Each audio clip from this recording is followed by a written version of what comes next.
Olá! Tá começando o 47º episódio do A Fonte da Gigahertz, patrocinado nessa semana pelo Text Expander e pela Firmou Consultoria. Quem tá falando aqui é o Marcos Mendes e claro que assim como toda semana o Felipe Espósito também tá por aqui, beleza? Beleza, Marcos. E aí, como é que vai? Tudo bom também. Tô com uma dúvida aqui, eu quero saber quanto que o Google teria que te pagar para você entregar o seu iPhone e passar a usar o Pixel Fold. É uma boa pergunta, hein? Porque aqui é complicado que a gente nem tem Pixel, né? Mas lá fora eles estão pagando bem.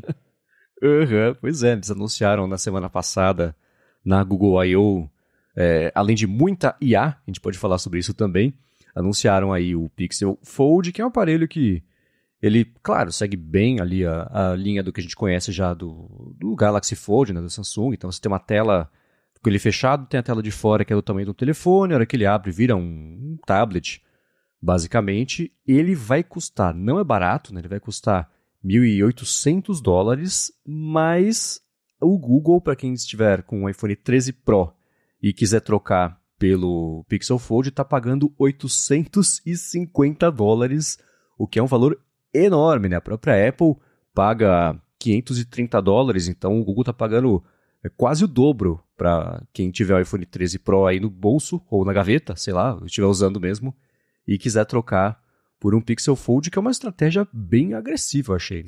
Bastante agressiva, não só isso, mas pelo que eu vi, eles também estão dando o relógio. Então, se você comprar agora, né, o Pixel Fold na pré-venda, você ganha o Pixel Watch. Aí tem esse descontão aí, que no caso, para quem faz o trading com o iPhone, que é um valor bem alto, como você bem notou, mais alto do que o que a Apple paga no iPhone. Então, é realmente agressivo mesmo. Uhum. E o lance do relógio até dá para entender, né? Porque logo de cara já apresenta a pessoa com uma chance a mais de ficar presa, ou enfim, adotar ali o ecossistema.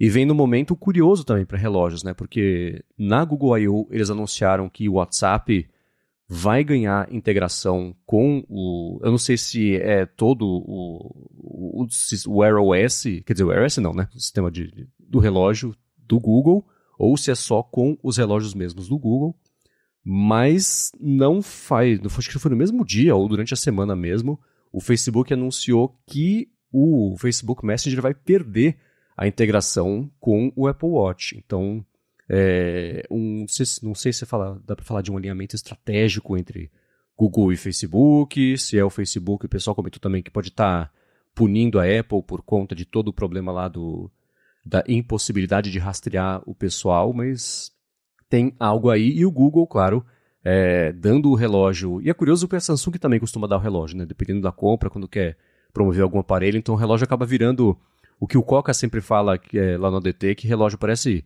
aqueles brinde de McDonald's, assim, né? Que o próprio Apple Watch ele fala isso, né? Que sempre foi mais um brinquedinho do que qualquer outra coisa, mas o relógio vira um argumento extra mais do que uma plataforma, um dispositivo, mas movimentada essa semana por conta disso. Então, a Samsung, ela costuma dar o relógio. A Samsung, ela dá o kit completo quando você compra coisa na pré-venda. Vem relógio, vem fone. A Apple, pelo contrário, cada ano a gente fica na dúvida para saber o que ela vai tirar da caixa, né? Será que esse ano o iPhone ainda vem com cabo? Será que ainda vem com caixa? Será que vem na caixa? Exato. Vai vir só um saquinho na próxima geração. Mas é uma estratégia, com certeza, de divulgar aí a novidade, o Pixel Fold, que vem para rivalizar mais com os dobráveis da Samsung.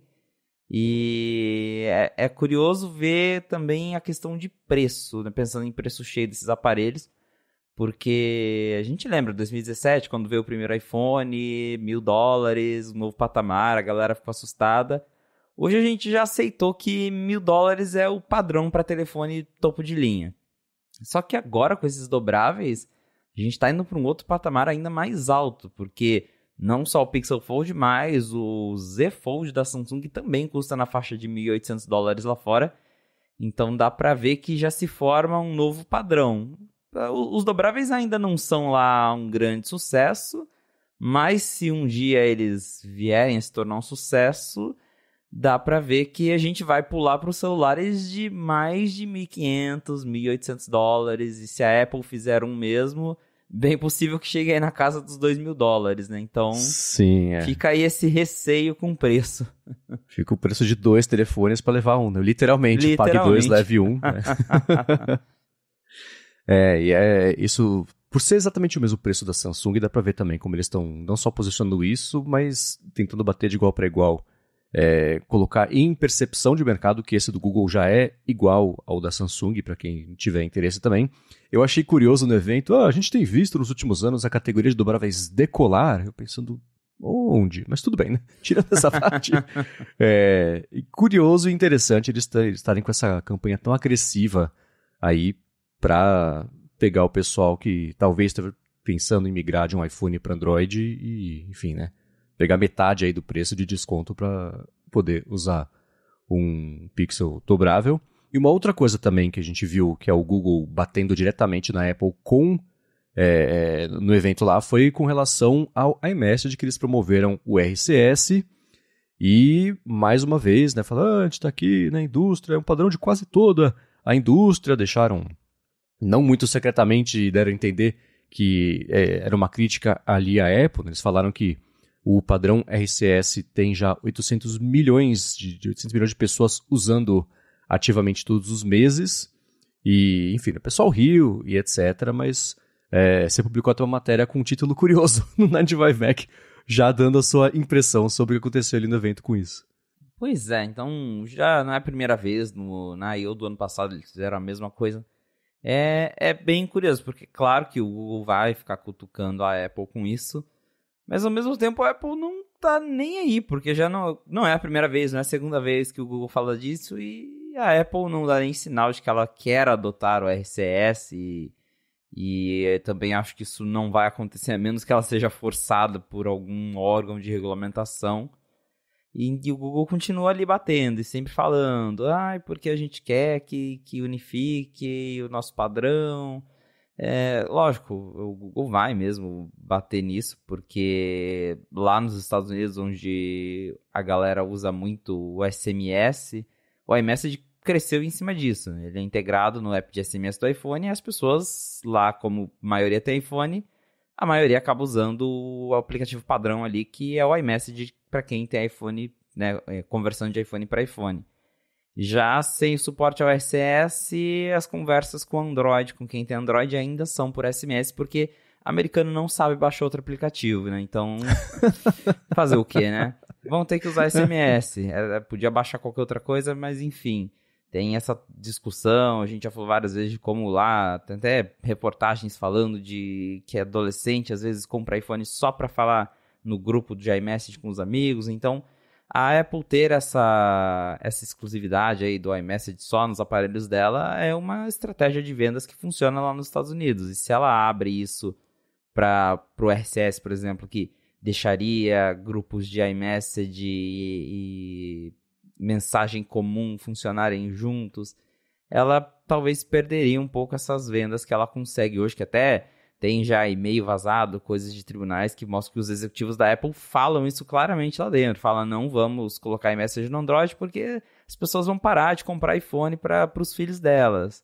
Então, eles sabem o que eles estão fazendo. E, claro, o Google vai ficar batendo em cima, mas, sabe, assim, é triste por eles porque a gente sabe que não vai dar em nada isso. A Apple não tá nem aí. E a menos que o que eu disse, né? Se eles forem forçados, sei lá, a União Europeia amanhã falar RCS, todo mundo vai ter que adotar. A Apple não vai fazer isso tão cedo. Eu fico pensando naquele meme do Mad Men, que entra, pra quem viu a série, o Pete Campbell entra no elevador e fala pro Don Draper, eu tenho pena de você. O Don responde, eu nunca nem penso em você.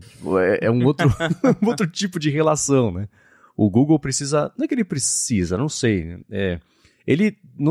Não sei se ele criou o padrão, ou ele ajudou na criação do padrão, mas ele se apropriou basicamente da criação do padrão e com as operadoras, etc., para virar um SMS 2.0 com suporte a tudo que tem de envio de mensagens ricas e com imagem, recibo de leitura, e áudio, etc., que é basicamente o padrão do iMessage com internet, mas no caso do Google é ali com suporte de operadoras, mas...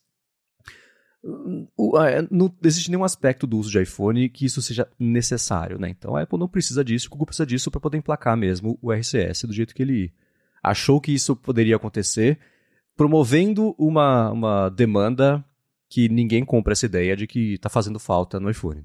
Exato. É complicado porque essa discussão ela é 100% centrada nos Estados Unidos. Sim. Que é uma discussão relevante para o resto do mundo.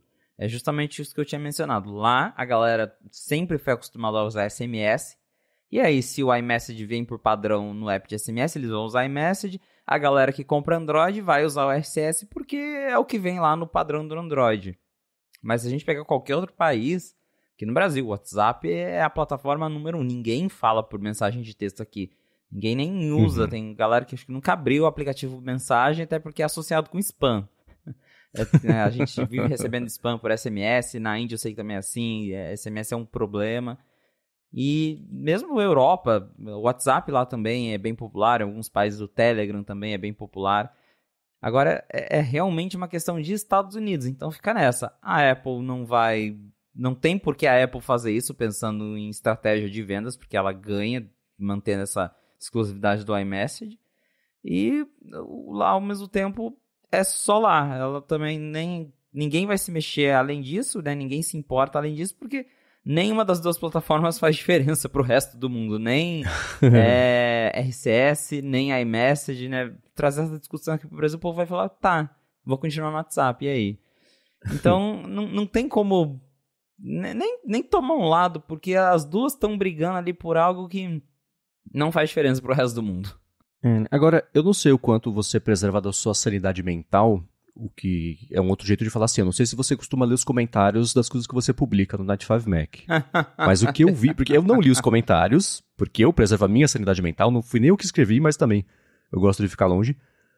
Mas eu vi que pegou fogo essa discussão por lá, que foram 250 comentários. No Night 5 Mac, assim, né? Quando o bicho pega, são 30, 40, 50 comentários. E o que foi essa discussão tão grande, caso você tenha visto? Porque fazia tempo que eu não via um post pegar fogo desse jeito na parte de comentários. Então, eu costumo brincar assim, né, que a sessão de comentários do 95 Mac é igual a do G1, eu passo longe. Mas é basicamente isso. Se você dá uma olhada nos comentários, você vê que tem gente que, né, concorda que a Apple não tem motivo nenhum para adotar o RCS pensando em estratégia de mercado. Aí tem gente que já aponta o dedo pro Google e fala, mas o RCS, o Google se apropriou isso, e enfim, né, vai virando aquela confusão, mas como ali os comentários são centrados em galera de Estados Unidos, né, que é o nosso público principal, você vê que, sei lá, eles estão discutindo por uma coisa que o resto do mundo não tá nem aí. Acho que esse é o maior ponto dessa discussão, porque eles estão brigando, porque as bolhas verdes, as bolhas azul, iMessage, sei lá, e o resto do mundo tá baixando o WhatsApp, Telegram. Então, por isso que isso justamente não vai pra frente, porque é uma discussão que só envolve um país. E a menos que a Apple venha a ser forçada, e eu acho difícil justamente porque lá na Europa mesmo, ninguém tá nem aí com isso. Eu não vejo a União Europeia, acho que forçando a adoção da RCS. Eles até tentaram criar um projeto lá que queriam que os aplicativos conversassem entre si, mas acho que isso aí também já é uma outra viagem muito aleatória, porque eles queriam não um padrão único, mas que, sei lá, os desenvolvedores dessem um jeito de iMessage funcionar com o WhatsApp, que funciona com o RCS, que aí já é outra história, mas o RCS mesmo eu acho até difícil de ver a União Europeia forçando isso, não tem nenhum sinal de que isso vai acontecer. Então, o iPhone provavelmente vai continuar sem RCS mesmo, o que de certa forma é uma pena, assim, eu acho que o suporte poderia existir, até porque o SMS é o que eu comentei nessa matéria, o SMS é um padrão muito antigo e com falhas de segurança. A gente sabe que é fácil você, enfim, conseguir acesso a SMS, que não tem criptografia nenhuma. RCS tem. Então, mesmo que for para, sei lá, pensando assim, que a pessoa não tenha o contato com o iMessage, né? Que o outro não tem um iPhone. Que eles possam mandar uma mensagem mais segura, ao invés de mandar um SMS super datado. Mas, né, pra Apple, colocar o RCS é ameaçar vendas de iPhone nos Estados Unidos, então é uma discussão complicada. É coisa que a gente vai continuar vendo na Google I.O. do ano que vem, na seguinte, e etc. Agora, uma última reação à Google I.O., eu acho que essa era inevitável a gente discutir, e seguirá inevitável a discussão, eu imagino, pós-WWDC, mas aí não quero queimar pauta de bola de cristal, talvez, não sei, do ADT. Mas é claro, né, a gente viu na Google I.O., eles falaram sobre inteligência artificial, acho que foi citada 150 vezes, coisa assim, durante o evento de 2 horas e meia, 3 horas. E do outro lado, a gente aqui do lado da Apple, claro, tem uma expectativa de ver alguma movimentação em relação a isso, e vai ser uma comparação inevitável quando ela vier e passar, e eu acho que a gente não vai ter nem de perto coisas tão chamativas, eu acho, que mais chamam atenção do que práticas mesmo. Eu, por exemplo, na semana passada, no último Hipsters Fora de Controle da Alura, eu falei que esse evento do Google me impressionou mais do que, por exemplo, aquele evento que eles fizeram correndo há uns meses e que foi tão catastrófico que o Google perdeu valor de mercado, porque ninguém se impressionou com o que aconteceu. E o Sérgio, na participação, ele falou assim, nossa, se impressiona fácil, né? Porque da parte de desenvolvimento mesmo, não foi uma coisa tão chamativa assim, mas a gente sabe que muito desses eventos são mais relações públicas do que coisas práticas mesmo. Então, o evento do Google ficou marcado como um evento em que tudo ganhou IA, e a gente sabe que a Apple não só não investe nessa mesma forma, mas vazaram notícias aí nas últimas semanas, agora dá para entender um pouquinho mais por quê, né? Sobre como a Siri está sem nenhuma movimentação para adotar esse tipo de coisa. Na verdade, para adotar nada. As matérias falam que a Siri, para as equipes mesmo, segue frustrantemente paradas. A sua expectativa / o que você talvez tenha escutado sobre o que esperar sobre isso, não só na WWDC, mas do que vem pós-WWDC. Tem alguma coisa que dê pra gente comentar a respeito disso aqui? Acho que é mais o que a gente não tem que esperar, né? Porque melhoria pra Siri tá difícil. Não acho que a gente vai ouvir nada sobre AI, sobre Apple fazendo alguma coisa pra competir com o ChatGPT. Acho que não vai rolar nada disso, que é uma pena, porque a gente tá vendo aí essa keynote do Google, ao contrário da outra que você mencionou, ela foi bem interessante de ver, ali várias aplicações de inteligência artificial nos apps, na suíte ali de criatividade do Google, né? Que você agora, igual a Microsoft já tinha colocado novos, que você consegue dar comandos e criar slides com isso. São coisas que a Apple poderia colocar, por exemplo, no Keynote, no Pages, não, pelo que a gente sabe, não tem nem sinal de que eles estão prontos para lançar alguma coisa assim. E vai ficando feio para eles, né? Porque não tem como não comparar. Por mais que a Apple esteja, nesse momento agora, focada em entregar o headset, o foco dela é outro, tá todo mundo fazendo coisa com AI e entregando coisa que funciona muito bem. E a Apple não tem nenhum beta, não mostra nada, e é inevitável a comparação. E acho que para quem tá esperando ver isso na WWDC, vai se desapontar um pouco. Esse é um ponto interessante. Você falou a Apple focada no headset, ela gastando muito dinheiro e muito investimento no projeto de carro também, que ninguém sabe se é um carro mesmo, se é um sistema para carro, etc. Mas o Project Titan tá aí vazando dinheiro há uma década quase, né? E dá para fazer um paralelo, eu acho, talvez forçando um pouco a barra ou não, na verdade, com o Facebook, né? Com os gastos todos de metaverso, e isso, ele apostando o negócio no metaverso que não está pronto ainda para existir, e, enfim, perderam muito dinheiro com isso, perderam valor de mercado com isso, patinaram no mercado social com isso, né? Eles deixaram... Dá para fazer um argumento de que o TikTok se apoderou do mercado social nos últimos anos, porque o Facebook estava distraído justamente nesse investimento de metaverso que não deu em nada, né? Pelo menos por enquanto, e compra da óculos, que as pessoas compram e guardam em gaveta, etc. Então a Apple, gastando tanto tempo, tanto dinheiro, principalmente esforço e talento no headset e no carro, pode tê-la deixado para trás nesse mercado mais prático que é o de IA. E você falou, funciona bem. O louco é que, na prática mesmo, dia a dia, tem algumas IAs que funcionam mais bacanas do que outras. A gente pode falar, por exemplo, sobre a sua experiência legendando os vídeos em inglês do seu vlog, né? Mas tem muito defeito, tem muito problema, muita limitação ainda, mas ainda assim uma tecnologia nova e que já está disponível para as massas, guardadas as devidas proporções, claro, mas ainda assim uma coisa que ainda está em teste, mas os resultados, mesmo quando dá errado e impressiona, né?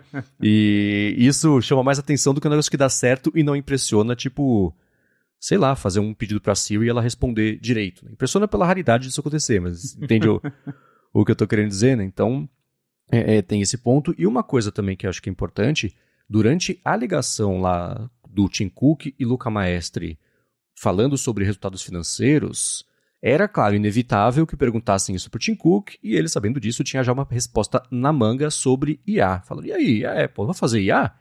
Ele fala, mas a Apple faz IA. A gente tem os nossos modelos de inteligência artificial que prevêem, identificam acidentes de carro, identificam problemas de coração, as sugestões da Siri, enfim, ele citou algumas coisas ali que já estão nas mãos, parte de fotos, né? Já estão nas nossas mãos hoje em dia, só que enchem muito menos os olhos do que o que seria um chat GPT da Siri. Então, o que eu aposto que vai acontecer na WWDC vai ser esse mesmo argumento. Como vocês sabem, há mais de uma década a Apple investe em IA e temos IA em todos os nossos produtos que beneficiam a vida e salvam as vidas das pessoas, né? Então, o argumento do Tim Cook foi assim, a gente tem esse monte de IA que está no mercado e que pode ou não se comportar direito. A gente trata a IA, a gente desenvolve e lança IA de um jeito responsável e que tem um impacto real na vida das pessoas, o que é aquele mesmo argumento do Apple Watch, assim, compra senão você morre, né? Então, eu não sei o quão forçado é isso como argumento ou na prática, mas eu aposto que o discurso de IA da Apple na WWDC vai ser uma coisa bem parecida com isso. Quem diz que a gente não faz? Faz um monte, olha aqui, ó, salvou a vida do Zezinho aqui por causa de IA. Então acho que vai ser meio por aí. Dá a entender isso mesmo. E o Tim Cook ele até comentou, né, rapidinho ali sobre AI generativa, que é o caso do ChatGPT, que ele falou, tipo, é impressionante, mas tem coisas a serem resolvidas aí. Se a gente sabe que coisas são essas, né? Tem toda uma, como você pontuou, tem coisa que ainda não funciona, às vezes ele não... tem também a questão que se discute muito agora, de que essas AIs elas estão plagiando conteúdo de outras pessoas, então é claro que a Apple não vai querer se meter nessa polêmica, né, de ter uma AI tão autossuficiente que pega conteúdo dos outros e aí pode resultar num escândalo. Então tem de fato coisas a serem resolvidas que não são coisas que a Apple entregaria agora, mas ao mesmo tempo eles estão tão sem entregar nada que a gente quer pelo menos algum sinal de que algo está acontecendo ali em torno da Siri, né? Que a Apple tá fazendo algo, que ela mostre pra gente. E até agora nem sinal disso. Vamos ver na WWDC, mas parece difícil. Vamos ver.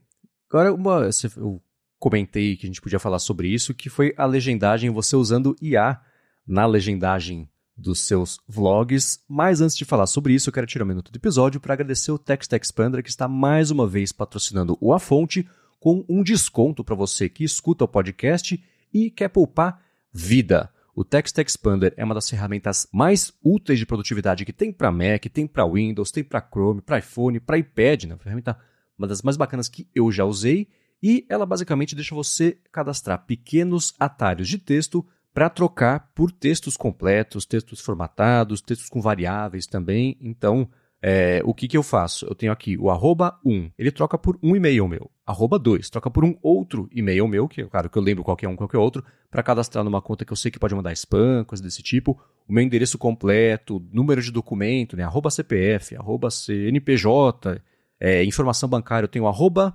@CCPJ. Ele coloca as informações todas da conta bancária da minha PJ. Então essas coisinhas ajudam muito no dia a dia a você não ter que digitar as mesmas coisas. Ou, putz, nossa, como é que é mesmo? A minha agência, conta, vai lá, você já mandou uma vez. Você perde tempo fazendo isso. Com o Text Expander você economiza esse tempo e se foca no seu trabalho, né? Que é a parte que importa mesmo do porquê que você está querendo poupar esse tempo todo. Ele tem, como eu disse, suporte também a texto formatado. Então, se você tiver que colocar um texto lá que é padronizado, mas tem uma parte que está em negrito, outra parte que está em itálico, link, cor, sei lá, você coloca tudo isso lá cadastrado. E também o suporte a variáveis é o seguinte, tem uma resposta pronta para o e-mail que você tem que responder de suporte, sei lá, né? Uma resposta que é comum que você tem que dar. Você deixa um espaço lá para você só digitar o nome da pessoa, colocar @resposta. O arroba não precisa ser o arroba, tá? É o jeito que eu organizo o meu Text Expander, mas sei lá, resposta, 1. Aí o resposta 1, você já sabe que você coloca lá para deixar só o nome da pessoa. Ele fala, qual que é o nome da pessoa? Você coloca, ele cospe o texto bonitinho, completo lá já com o nome da pessoa. E ele tem suporte a equipes também. Então, mesmo que você trabalhe numa equipe grande aí, ou tem uma empresa que tem uma equipe grande, com o Text Expander para equipes, todo mundo vai sempre ter acesso à versão mais atualizada de um texto que pode mudar com frequência, esse tipo de coisa. Agora, para saber mais sobre isso, a parte mais legal é que você, escutando aqui a fonte, entrando no endereço textexpander.com/afonte, você, para assinar o plano anual e individual, tem um desconto aí de 20%. Então, aproveita, não perde a chance de você economizar tempo e se focar mesmo no seu trabalho, poder ter uma vida mais produtiva e tempo mais livre para você, né, que é sempre uma boa ideia também.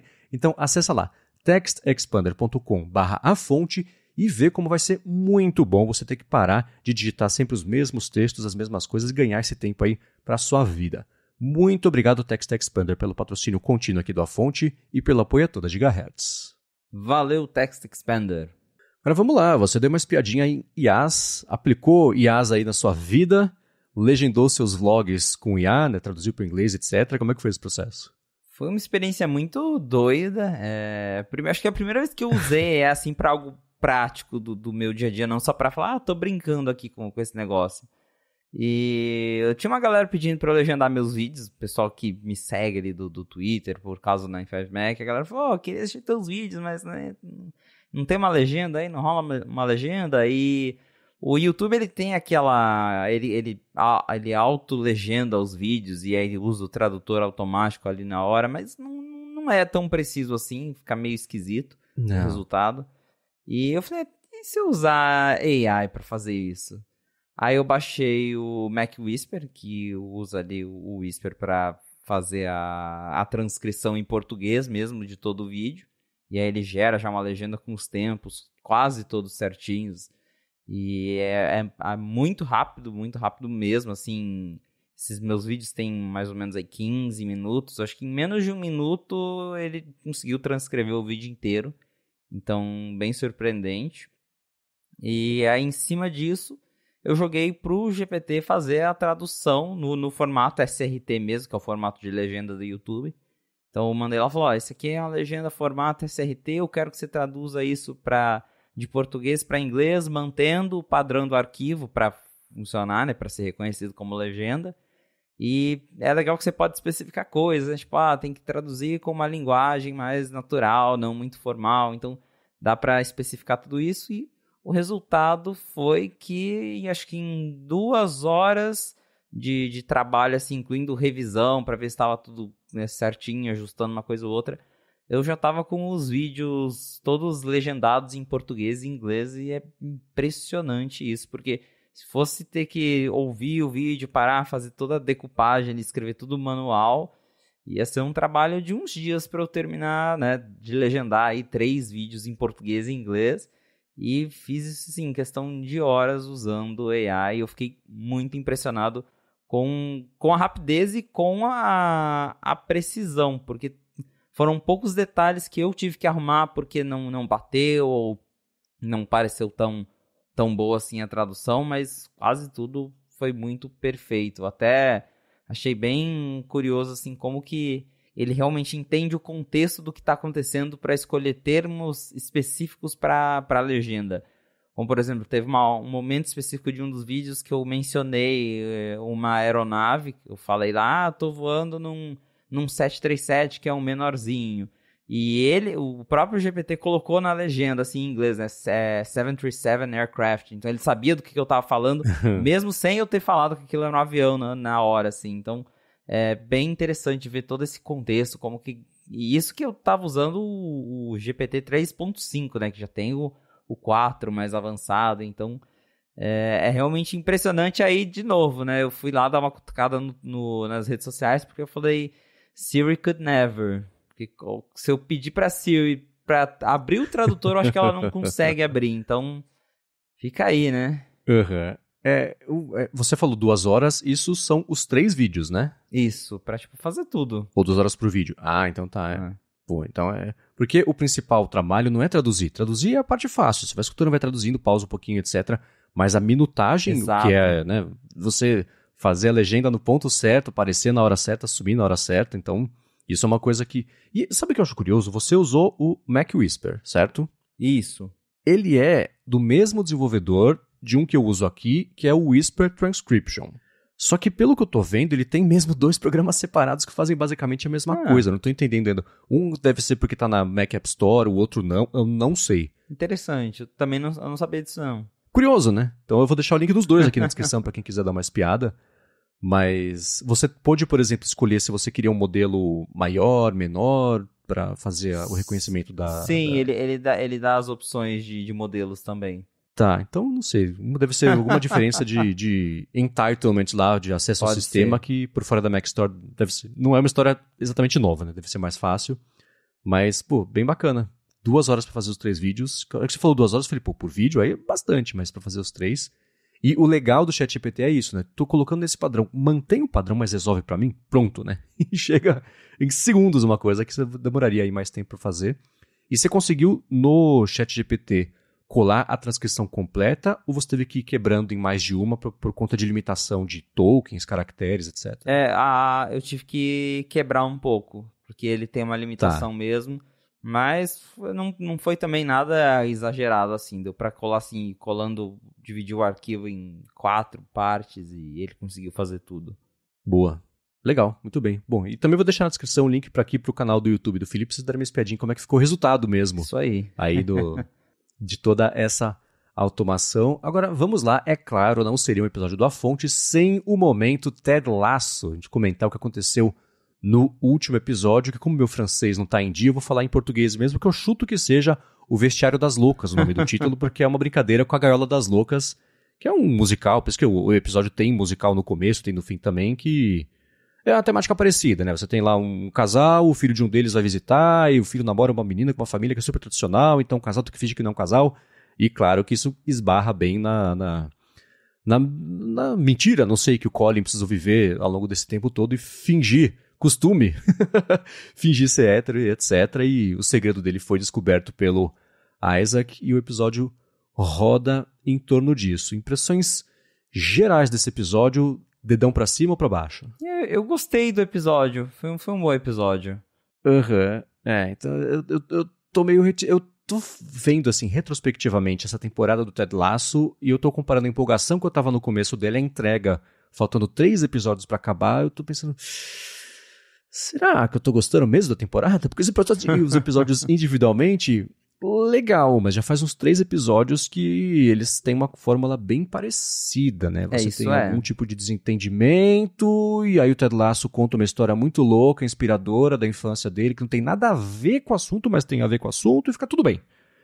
Então, essa formulinha meio house, assim, eu tô um pouco inseguro sobre o que vem por aí.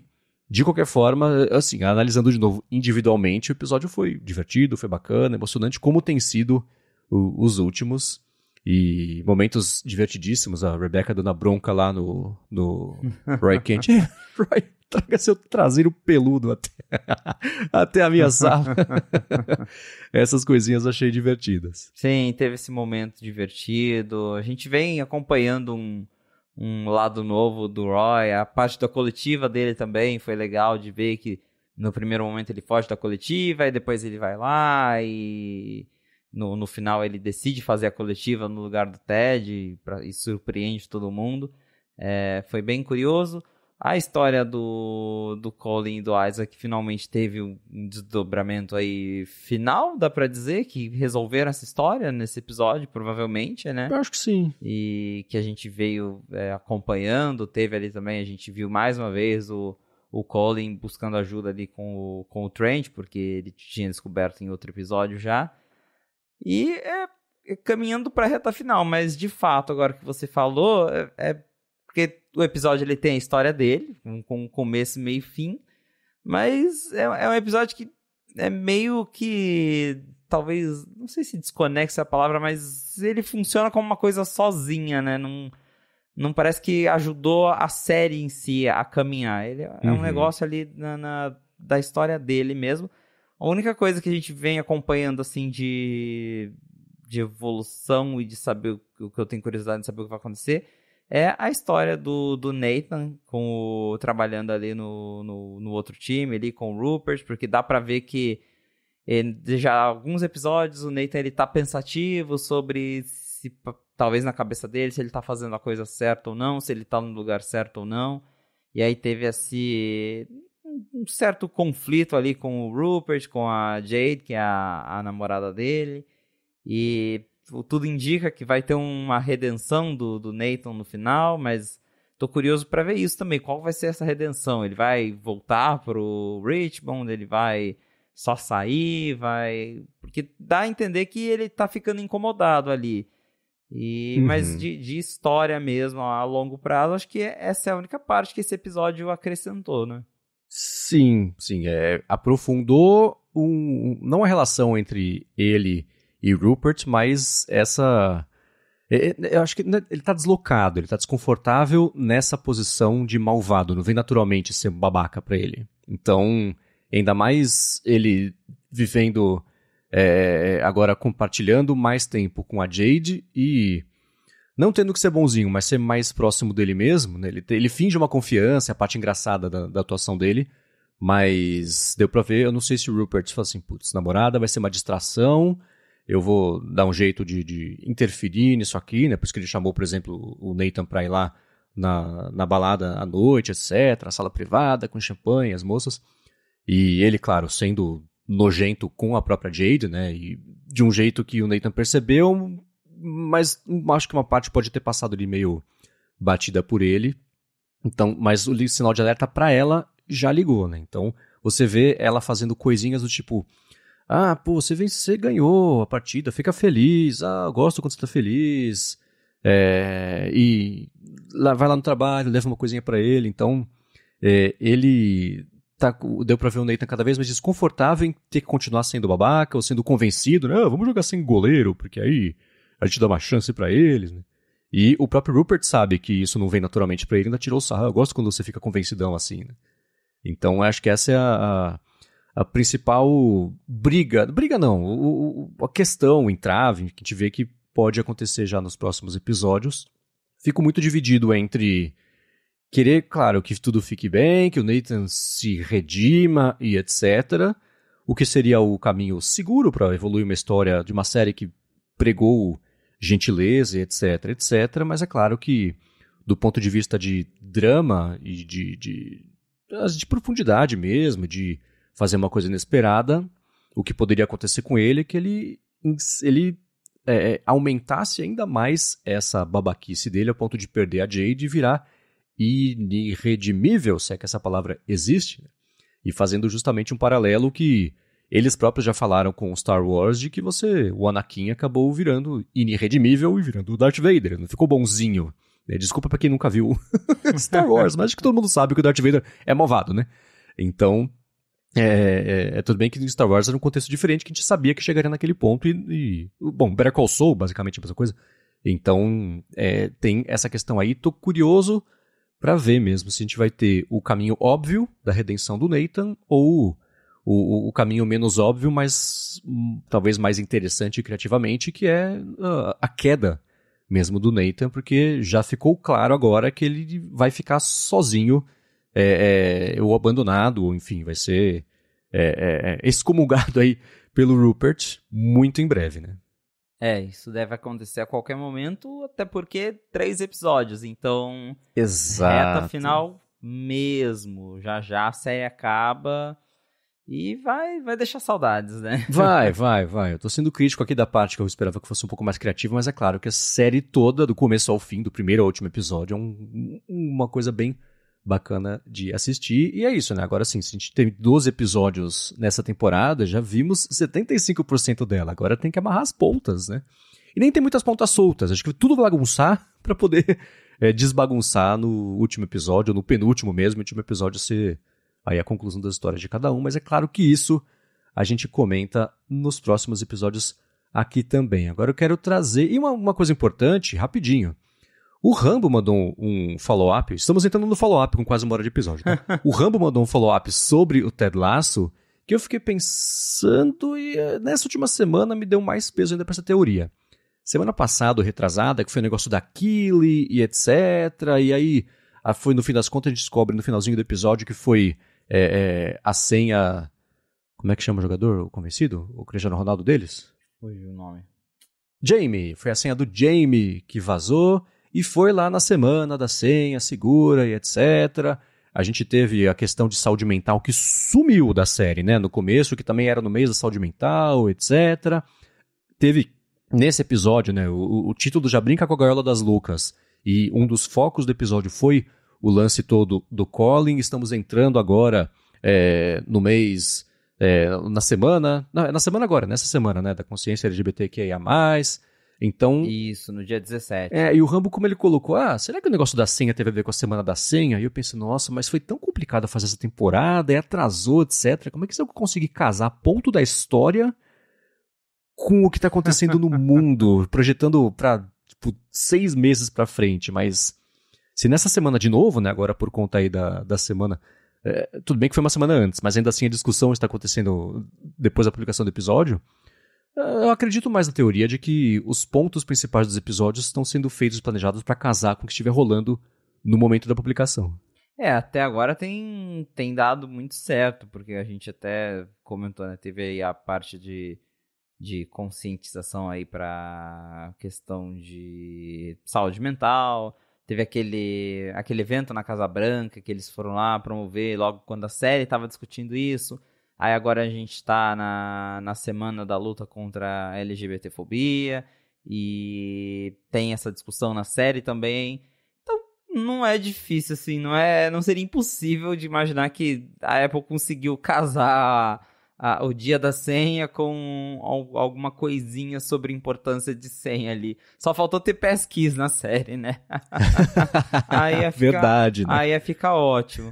Mas eu imagino que eles tenham conseguido fazer aproveitado para tentar ligar mesmo essas datas com o que está acontecendo na série, porque justamente encaixa muito bem a questão da saúde mental, da homofobia, tudo batendo aí com as datas em que a gente tem conscientização sobre isso, e a conscientização do Dia da Senha também bateu. Então, vamos ver qual vai ser o próximo evento. Não, essa semana, dia 18, é Dia Global da Acessibilidade, então se tiver uma questão de acessibilidade nesse episódio que sai de terça para quarta-feira aqui no Brasil, saberemos que é isso aí. Acho que para fechar assim com chave de ouro seria se eles tivessem colocado já a pulseira nova do Apple Watch para aparecer em algum episódio da série. Verdade. Aí ia ficar perfeito. Verdade. E a reação, você teve a reação que não foi bacana a pulseira, eu também não. Usando uma estratégia de pessimismo otimista, que eu aprendi esses dias assim, eu ainda tô aprendendo a gostar da pulseira, né? Acho que é o jeito mais gentil que dá pra falar, que eu achei ela meio feia. Mas não é só a gente, acho que a reação geral do pessoal tem sido mesmo de que ela podia ser mais bonita, assim como foi nos outros anos, mas sai nessa semana, né? Parece o iOS 16.5 já com esse wallpaper e... Enfim, as pulseiras... Tá à venda já a pulseira? Não, a venda vai começar no dia 24 de maio, 23 ou 24 de maio. Então ainda não tá vendendo. Aqui no Brasil ela vai custar R$500.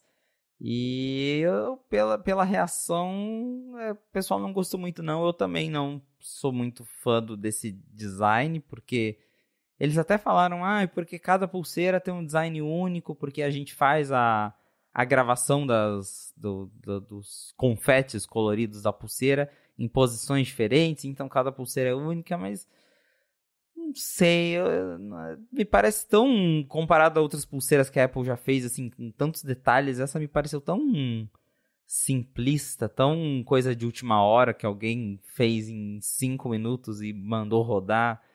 Não sei, não gostei, eu achei que poderia ter ido para um caminho diferente. O mostrador também, tem um mostrador novo agora para o Apple Watch, que já saiu na versão 9.5 RC, que vai sair para todo mundo essa semana, segundo a Apple. Ela não disse o dia, mas talvez quando a fonte for ao ar já tenha saído a atualização para todo mundo.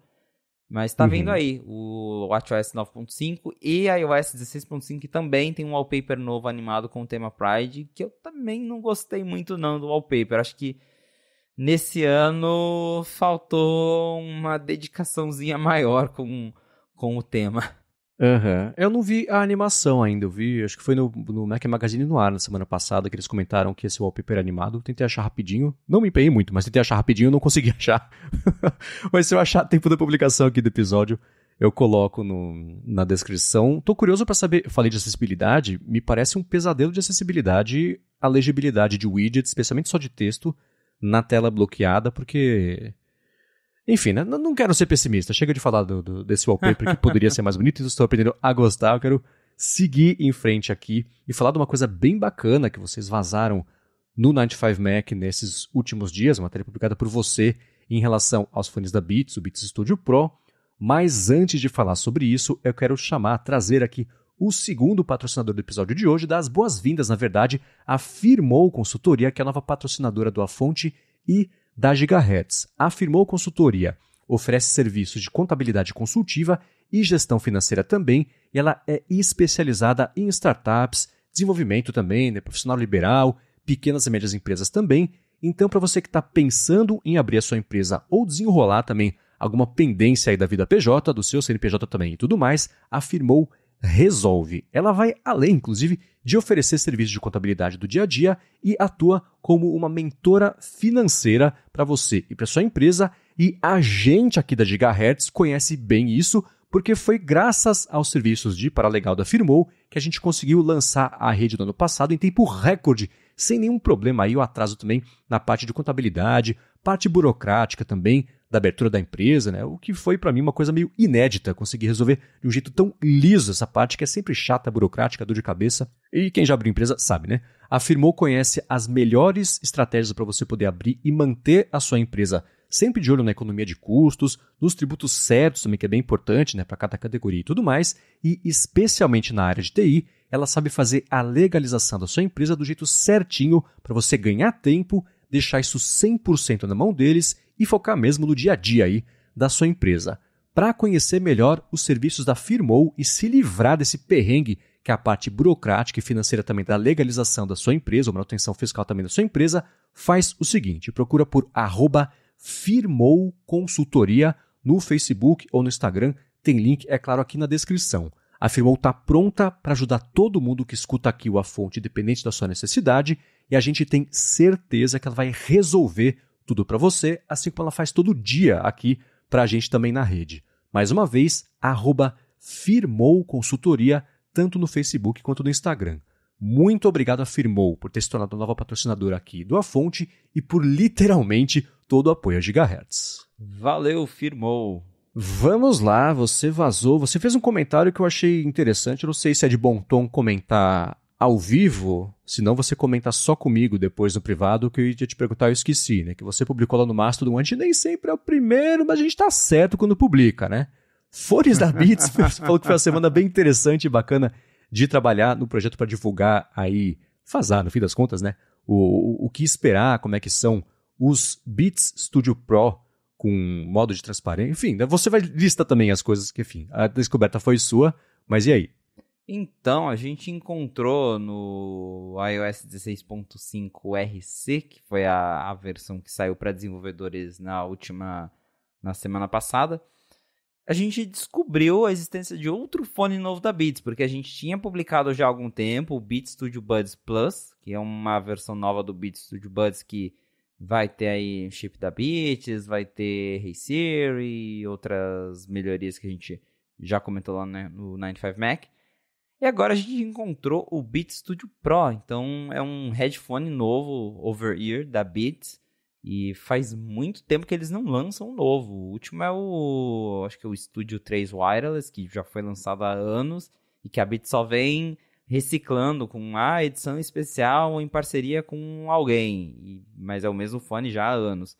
Então, para quem achava que a Beats tinha morrido, que não ia ter mais Beats, tá aí, a Beats está trabalhando em 2 novos fones que devem chegar ao mercado nos próximos meses, provavelmente, porque para essas referências a esses fones estarem nos códigos do iOS é porque eles já estavam prontos para lançar esses fones.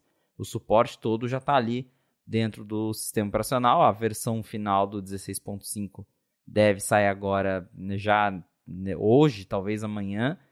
Então pode ser que no máximo mês que vem esses fones apareçam nas lojas. Tem até já foto que eu vi vazando que a galera falou que já chegou nos estoques de Walmart, Target, no caso do Beats Studio Buds, do que a gente tinha vazado antes. Esse Studio Pro a gente ainda não tinha nenhum vazamento, mas tudo indica que ele também está perto de ser lançado. E é bem interessante porque esse Studio Pro ele tem vários detalhes que até mesmo os AirPods Max não tem. Então, ele vai ter uma porta USB-C, ele vai ter suporte aí os mesmos recursos dos AirPods Max.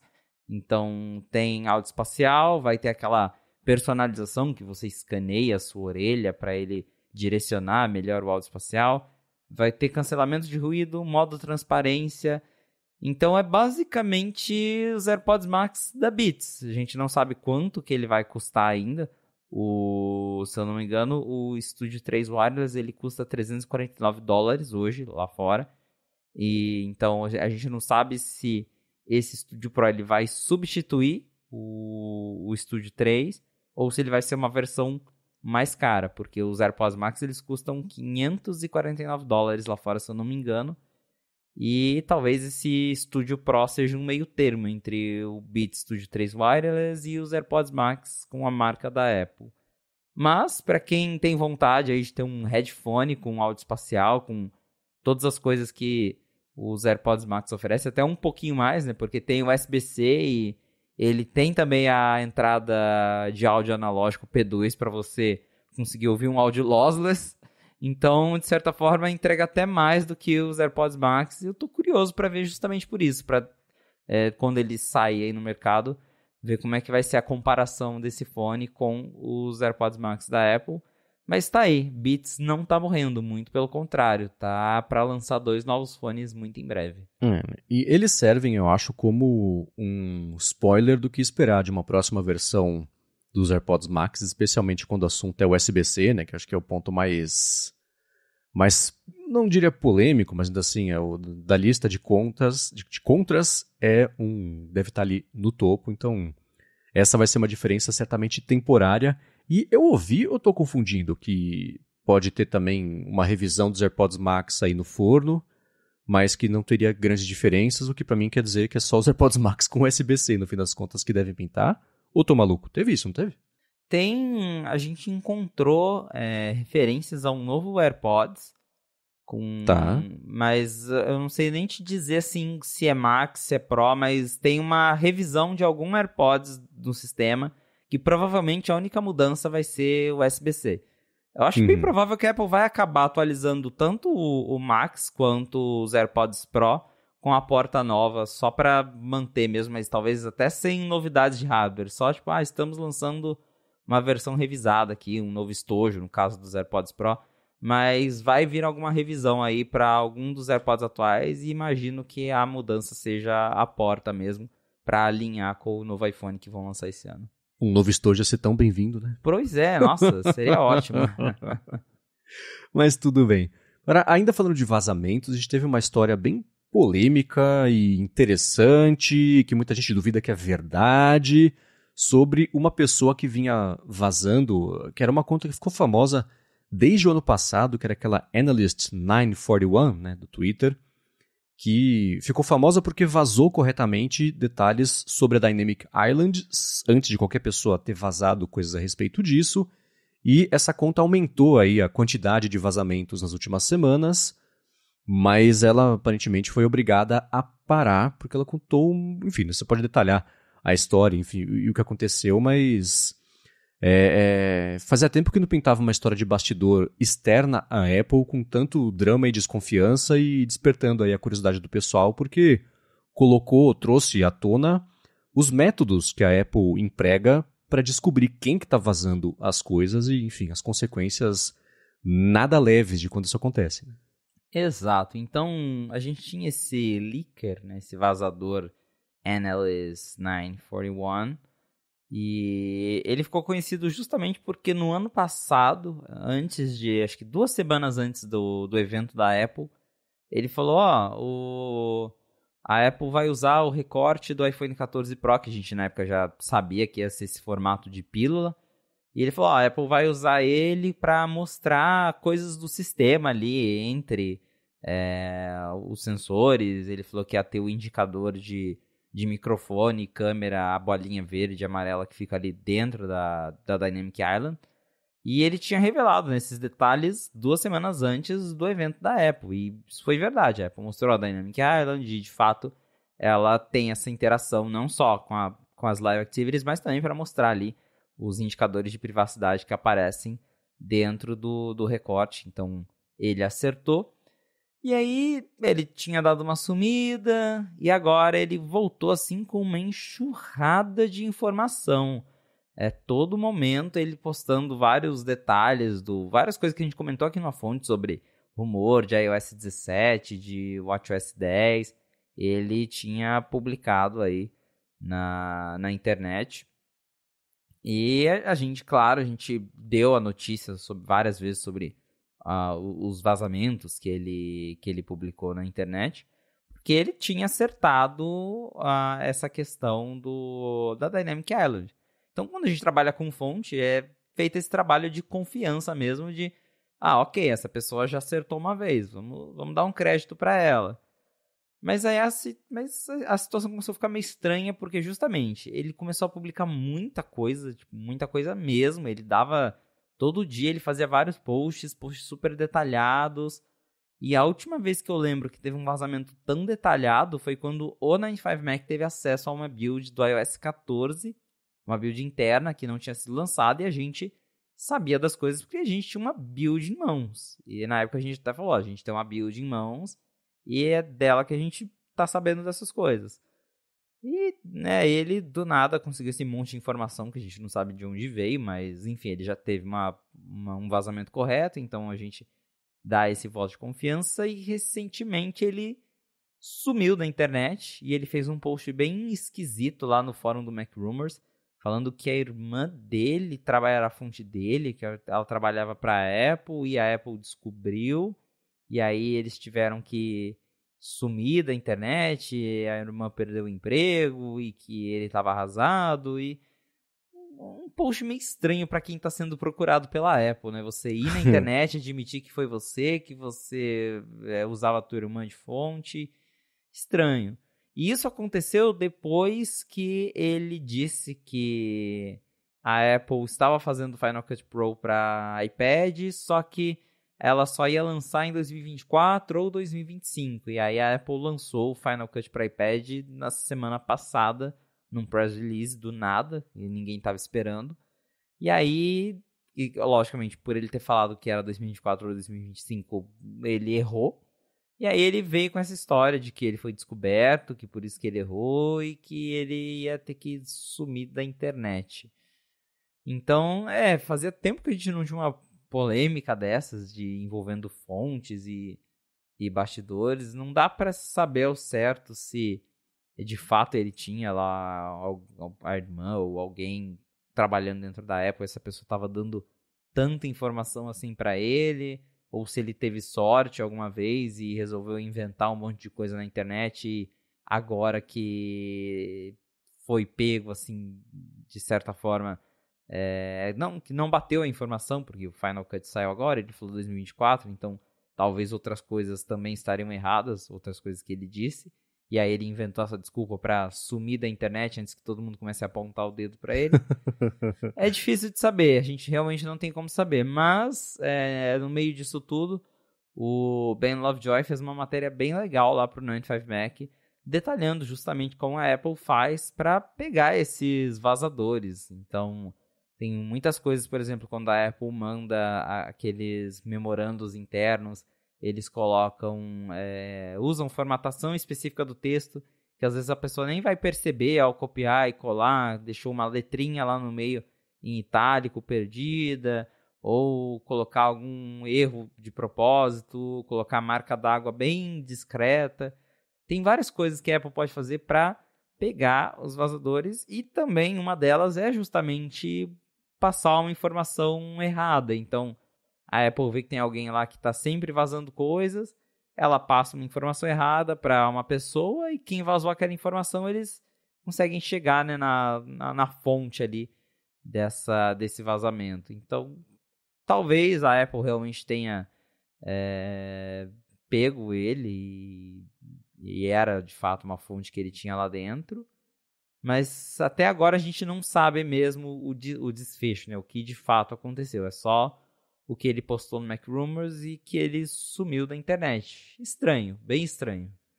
A gente dificilmente vai saber se isso é verdade ou não, essa história específica.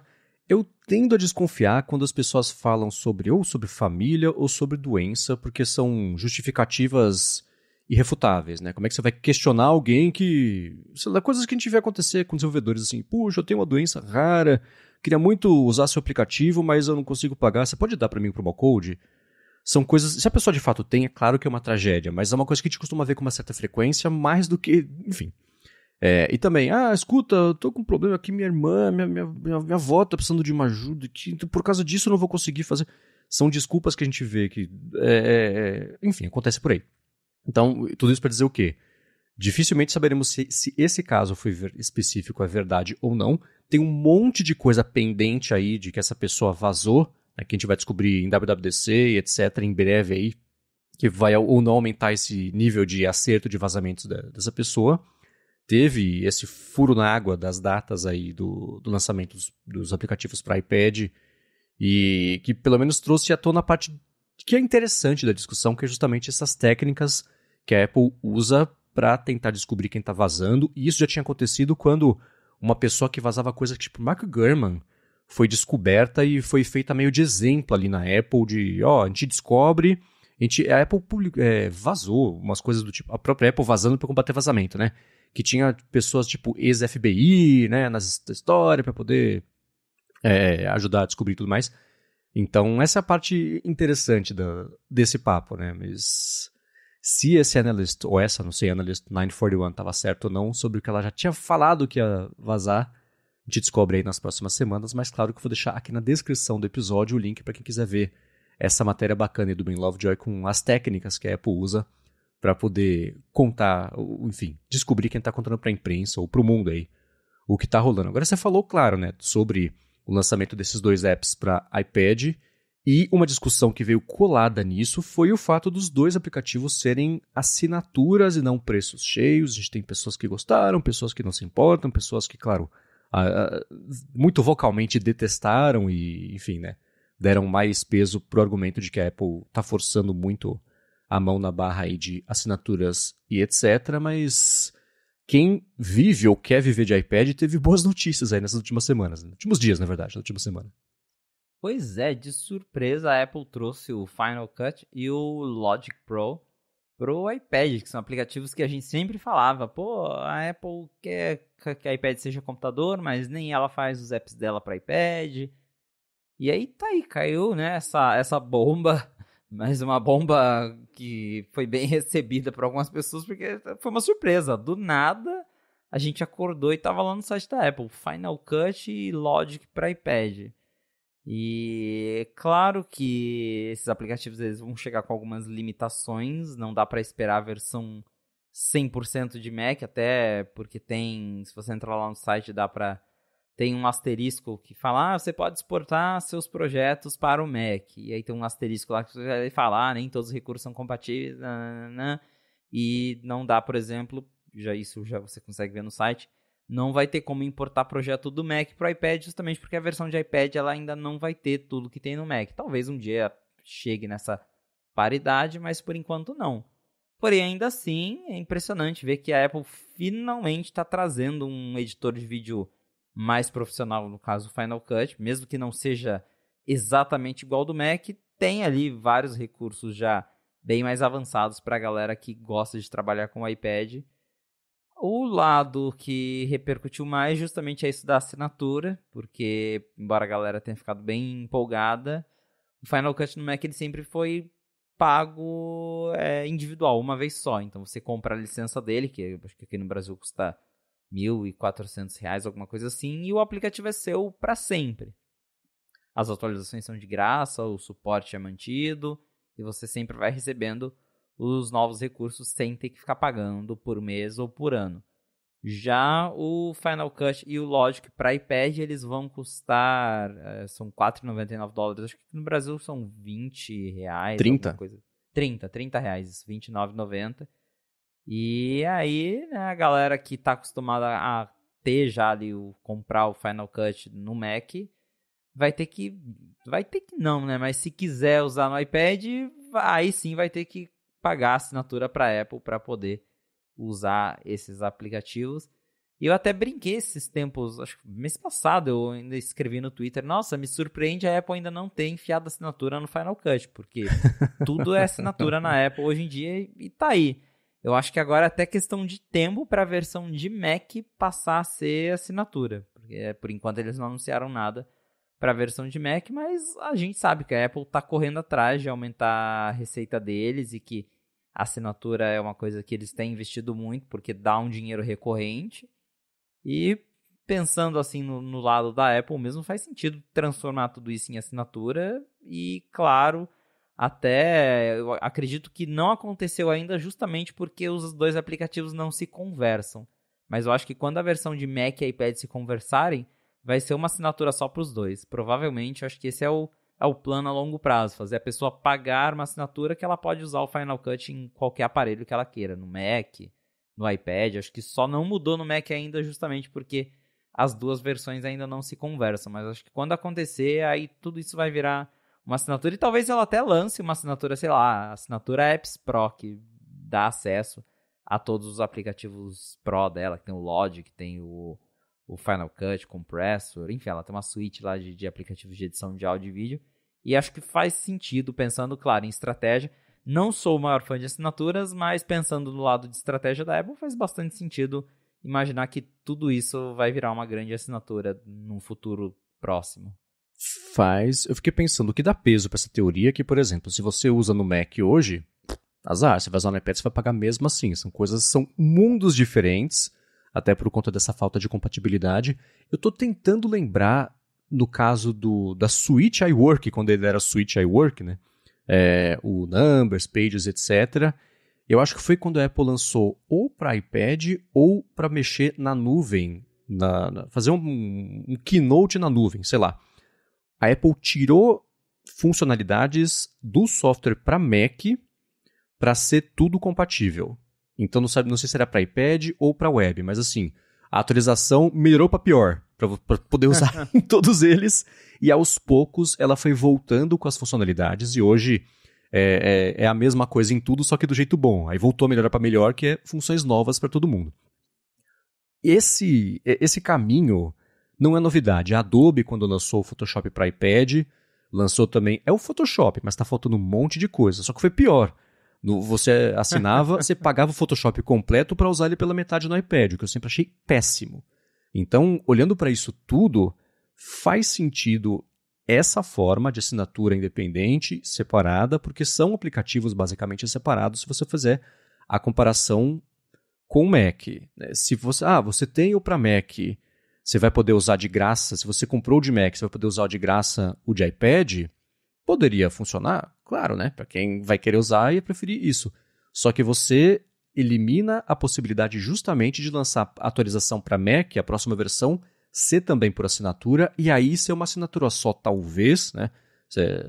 Em dólar, assim, $5 para você usar no iPad ou no Mac, ou $8 por mês para usar as duas coisas, com esse asterisco enorme de que nem todas as funções vão estar disponíveis. É uma coisa temporária, claro, ainda assim, para os dois. A Apple não disse que é temporário. Eu estou falando aqui porque só falta não ser, né? Para sempre você vai ficar preso a 6 ferramentas das 30 que tem no Mac. Não faz o menor sentido. Se for assim, melhor não lançar, né? Eu entendo o protesto de quem ficou bravo, que isso é uma assinatura. Eu acho que dificilmente são as pessoas que de fato usam, porque se eu usasse todo dia, eu ia ficar muito feliz de, ao invés de pagar R$1.200, para poder pagar 30 por mês, para poder usar alguma coisa e tirar o mesmo proveito, né? Esse pacote completo de audiovisual que você falou faz sentido. Assim como, por exemplo, a Apple tinha a suite iWork, que era o concorrente do Office, né? Ela lançar uma coisa assim para concorrer, ainda que não vai ser de igual para igual, mas tá no mesmo mercado da Adobe, que tem esse pacotão, a gente assina até para Gigahertz aqui, o pacotão que inclui desde o Audition até Photoshop, Illustrator e etc. Isso é uma coisa que de fato é útil. Tem diferentes pacotes, tem só de edição de imagem, tem só de vídeo, aí tem o tudo que no fim das contas é o que mais compensa, porque a diferença de preço pela metade ou o completo ela é ridícula. Eles empurram a gente a assinar o completo, óbvio, né? Então, eu não consigo ver com maus olhos esse lance da assinatura. Eu consigo ver, por exemplo, chegar lá na frente o Xcode para iPad com assinatura também.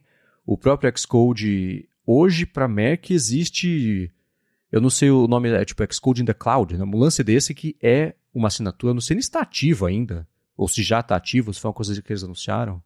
Já acho que foi anunciado acho que em 2021 e aí para você usar você tem que pagar. Tá, você lembra qual que é o preço? Agora eu não vou lembrar porque acho que tem tiers, né? Então depende do teu uso, ele vai aumentando.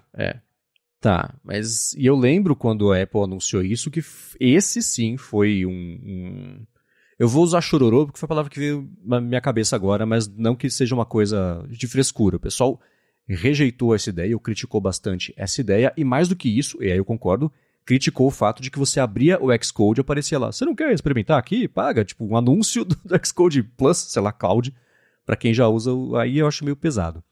Mas faz sentido pra mim, um Xcode para iPad, uma assinatura, com a diferença de que eu acho que aí tem que ser um pouco mais completa a oferta de recursos, porque não dá pra desenvolver o aplicativo pela metade no iPad. Se vai desenvolver, tem que desenvolver tudo, né? Então...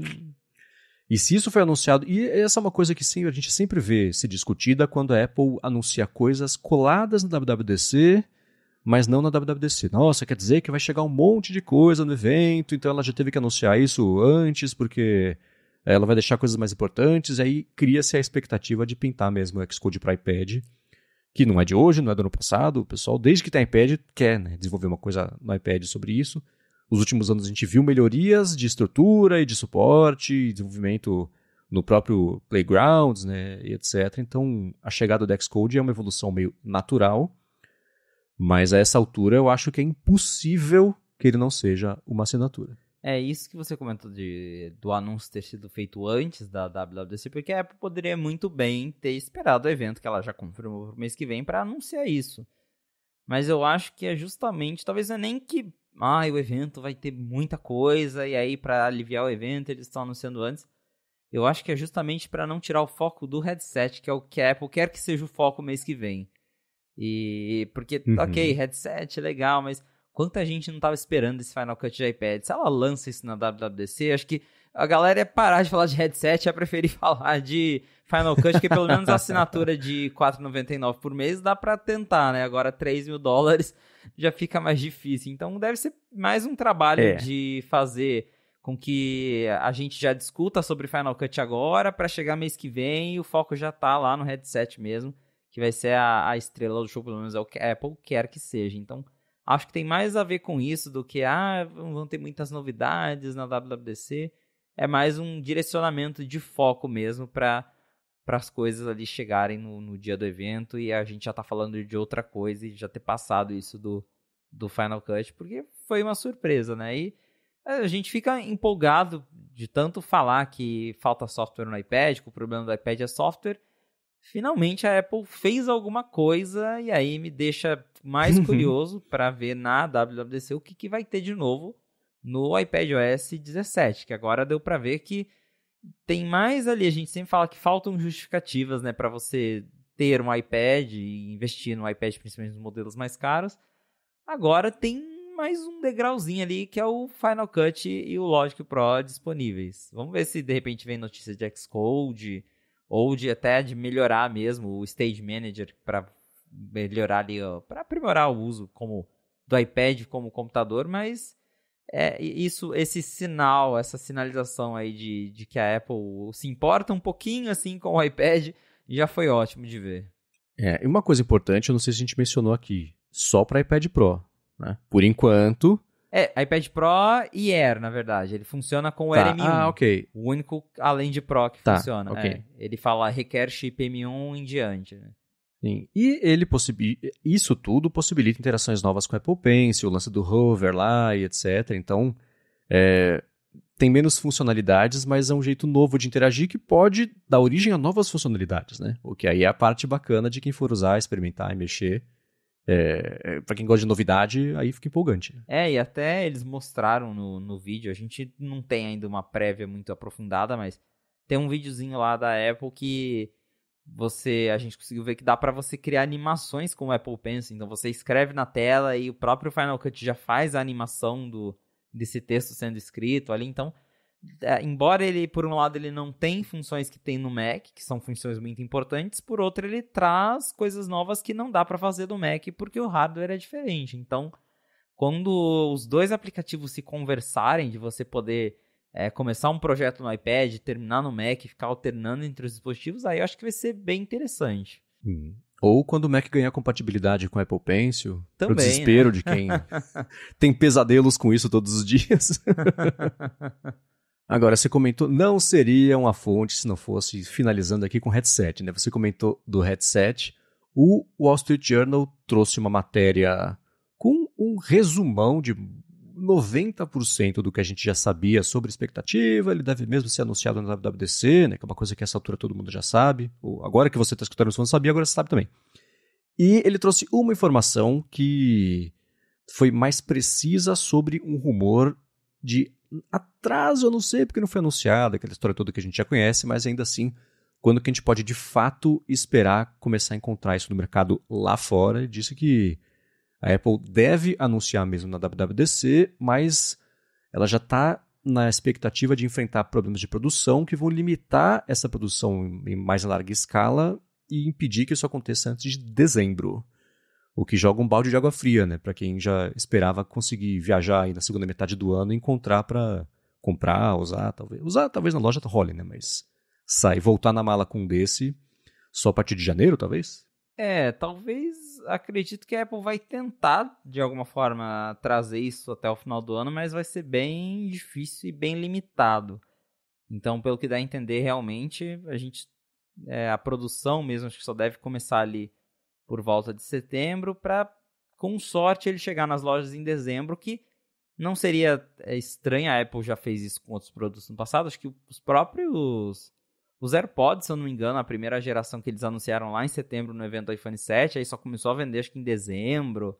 AirPods Max também, foi um produto que chegou aí bem já no final do ano, bem em cima do Natal, então pode ser que o headset ele venha aí já ali no dezembro para tentar ganhar um pouco das vendas de Natal, mas vai ser difícil para quem quiser comprar um desses, para quem estiver com $3.000 sobrando aí e quiser comprar um, acho que vai ser bem complicado de achar, porque dá pra gente ver que a Apple não vai nem conseguir fazer tantas unidades assim. Então vão ser estoques bem limitados. Essa reportagem do Wall Street Journal não traz muitas novidades, é mais confirmando tudo que a gente já sabia por outras reportagens da Bloomberg, da Information, análise do Mintico. Então ela veio aí mais para confirmar mesmo, para falar de fontes próprias, que eles também têm a certeza de que o headset chega nessa WWDC. Nossa, porque também se não chegar, né, depois de tanto falar disso, não sei quando que vem daí. Não, nem brinca. Tem que chegar só para poder livrar a pauta aqui, a gente poder falar sobre outras coisas, nem que sejam os óculos, né, que vão vir depois. Uma mudança que eu estou percebendo nas reportagens sobre o headset é em relação à expectativa, porque existia um ceticismo muito grande. Tudo isso, assim, baseado em ninguém viu, ninguém mexeu, só quem tá lá e assinou o contrato para não vazar e uma outra coisa acaba vazando. Mas, no geral, tinha um ceticismo enorme, um pessimismo até sobre para quê e etc. A gente tem visto aqui e ali, com cada vez mais frequência, impressões otimistas sobre essa primeira geração dele, e o pessoal desenvolvendo, ficando um pouco mais empolgado com as possibilidades, e quem teve contato direto, passando, acho que foi pro Evan Blass, que como a gente até falou sobre isso aqui, que a pessoa que era cética sobre o headset, agora virou uma pessoa convertida, e falou, nossa, é muito legal mesmo, tecnologias novas. Eu vi essa semana uma discussão bacana sobre como, por exemplo, no Apple Watch tem aquela funcionalidade de acessibilidade que reconhece gestos do pulso e você fazer movimento de pinça, apertar os dedos, girar para lá e para cá, abrir e fechar a mão, para reconhecer e você navegar pela interface. Né? E aí a gente pensa o seguinte, Se eles fazem tudo isso usando, entre aspas, só o reconhecimento o acelerômetro ali do Apple Watch, para você saber quando que foi, você fez um pinch com o dedo, com o outro, você apertou e fechou a mão, abriu e fechou a mão, né? Você ter câmeras guiando também isso aí pode, de fato, destravar um monte de jeito novo de interagir com coisas digitais e me dá até um pouco mais de confiança ou esperança, ou expectativa naquele lance de que ele não vai ter teclado, você pode digitar no ar, ele vai saber que teclas que você bateu no teclado ali para digitar. Super bacana, né? Então, esse comentário sobre o Apple Watch específico me deixou empolgado com o que a gente pode ver de jeito novo de interagir, porque até hoje esse do Apple Watch é muito mágico. Eu usei quando saiu, mas eu não sei se foi um bug que eu bati. Olha, é mágico asterisco, né? Eu tinha bug. Mas aí ele desconfigurou até meu Apple Pay e falei, quer saber? Um dia eu ligo de novo e acabei não fazendo isso. Mas ainda assim, quando eu penso sobre essa função, eu falo que legal que esse tipo de coisa existe e não só ajuda as pessoas que precisam disso para conseguir interagir com o dispositivo, mas abre infinitas possibilidades de interação até com outras tecnologias, incluindo essa do headset. Imagina isso ligado ao headset. Você está usando o relógio, isso de algum jeito destravar um jeito extra de interagir com os conteúdos e com o próprio sistema. Então isso é muito bacana e me dá esperança ver aos pouquinhos uns lampejos de otimismo que tem saído por aí. E essa matéria do Wall Street Journal até toca nesse ponto também sobre a utilidade e o ceticismo versus aceitação, de novo, prévio ao anúncio. Mas acho que agora dá para começar a ficar empolgado de verdade, a gente ver coisas de fato legais, nem que sejam que a gente nunca vai comprar nessa primeira versão, mas que vão guiar o que vai ser interagir com o dispositivo vestível aí, não só para Apple, mas para todo o mercado que a gente sabe que geralmente é o que acontece, né? Aí algo que a gente já comentou aqui várias vezes, acredito que o hardware vai ser bem mais avançado que o que a gente tem hoje no mercado por exemplo, da Meta, da Sony. Então, em termos de hardware, a Apple provavelmente vai entregar algo com qualidade melhor. E o resto agora é ver se isso vai ter alguma utilidade prática e não ser só um brinquedo caro, que é essa a grande curiosidade. Que eu acredito que quando eu testar isso em algum momento, eu também vou achar legal, imersivo, e com certeza acho que impressiona qualquer um que bota um capacete e vê ali um mundo de imersivo e com alta definição, porque é algo que as pessoas sempre falam dos que tem hoje no mercado, que você ainda consegue ver que não é um negócio de verdade, que os gráficos ainda não chegaram lá, ou que a resolução da tela ainda deixa você ver um pixel ou outro. E acho que são coisas que a Apple vai conseguir tratar para deixar tudo bem mais imersivo. Então, com certeza, ele vai causar um impacto positivo nas pessoas. É mais ver mesmo se isso vai resultar em utilidade, se vai ter aplicativos legais para trabalhar, se vai ter o que justifica, de fato, o preço que ele vai ter. Não só para brincar, mas para ter alguma utilidade de fato. A minha maior curiosidade é ver como é que eles vão vender isso, né? Para qual público, como que vai ser anunciado, para quem que eles vão direcionar isso ali no anúncio, se vão tratar mais como um brinquedo, se vão tratar como uma super ferramenta para mudar o seu trabalho.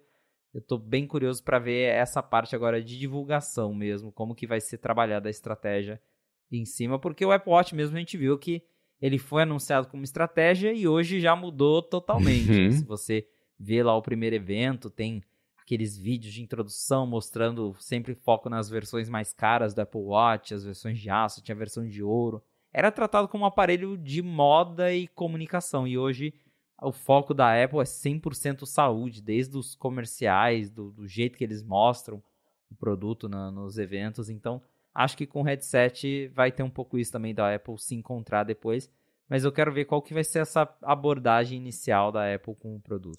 Falta pouco, menos de um mês pra gente tirar. Muito ou não, pouco. Né? Mas eu quero acreditar. Muito bem, para encontrar os links do que a gente comentou ao longo do episódio, vai em gigahertz.fm/a fonte/47 ou dá mais piada nas notas do episódio. Muito obrigado ao TextExpander e a Firmou Consultoria pelo patrocínio desse episódio de hoje, a vocês que escutam, que avaliam, que recomendam o A Fonte e ajudam mais gente a poder descobrir o podcast, passar a assinar também o podcast e se informar toda segunda-feira sobre o que está rolando no mundo da Apple. E obrigado, Felipe, por ser o motivo do podcast existir e permitir que isso aconteça. Valeu, Marcos. Obrigado, audiência, por ter ficado com a gente até o final de mais um episódio do A Fonte. Se você quiser me encontrar nas redes sociais pra gente bater um papo, é só me procurar no @Felipe Esposito. Boa, eu sou MVC Mendes no Mastodon e no Instagram, apresento um monte de podcast aqui da Gigahertz e o Bolha Dev e Hipsters Fora de Controle pra Alura, e escrevo também pro ifeed.pt. Muito obrigado mais uma vez pela audiência de vocês, a gente volta na segunda que vem. Abraço e até a próxima.